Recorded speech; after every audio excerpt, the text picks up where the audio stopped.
দেখেছো বন্ধুরা, অনেক সকাল সকাল বাজার হয়েছে, চিকেন এনেছে। এই দেখো, এটা হচ্ছে দেশি মুরগি, হ্যাঁ, 2.5 কিলোর মতন। এরকম চর্বি আমার ফেভারিট।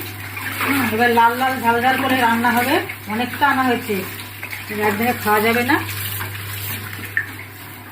কচকচি